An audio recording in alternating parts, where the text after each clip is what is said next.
What do we mean by light? Some kind of spiritual energy, higher, let's say, than what we can feel in this world with our ordinary senses. And if I draw upon myself this influence, I begin to truly develop this sense and feel it. Like it says, the light in the Torah reforms. It says, I have created the evil inclination, meaning our ego. I have created the Torah as a spice. Wait, you said that the ego is the evil inclination? Yes. But if you're confusing me here. You're absolutely right. The fact that it is bad... so maybe we should cancel it. Not to cancel it. What then, increase it? The evil inclination. We should increase the evil inclination? No. The fact that it is bad doesn't mean that it is unhelpful. The fact that we are really stuck... Sorry, perhaps I moved too fast.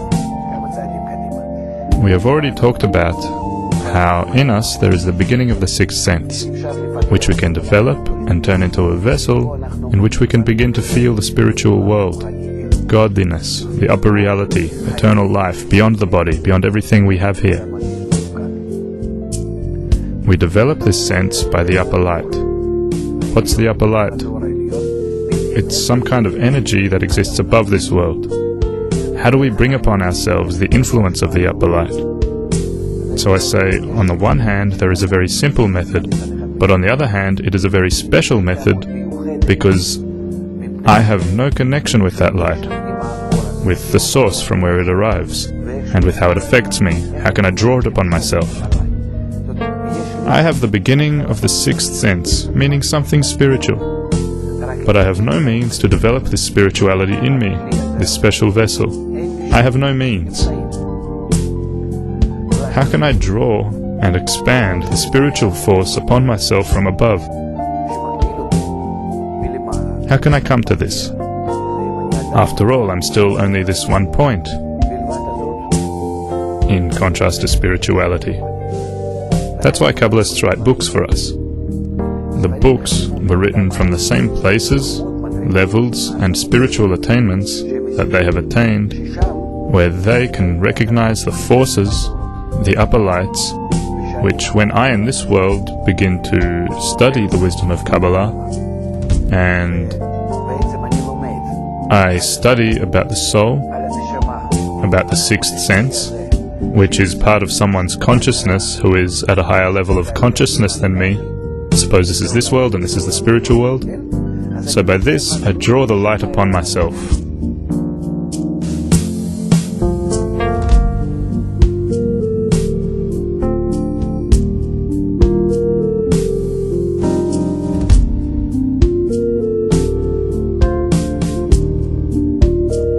It is because I actually draw upon my soul, upon my vessel, upon my perception, as if I were at the level of the Kabbalist who writes, which I'm not, and I don't know what he writes about. I only read, but I don't understand. However, it is enough if I want that light which reforms to influence me and reform me.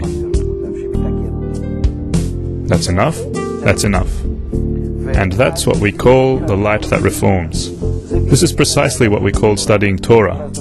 Torah means calling upon this light. Then it affects you. After a while, not immediately, it might even take a few years, you reach a point where the sixth sense opens, meaning that this point opens up into a vessel and begins to feel and to be part of all the feelings and attainments as those of the book's writer. There is no other method that elevates a person above this world to the revelation of godliness. This is because no other method can bring one the light that expands the vessel, the sixth sense, and bring upon that feeling.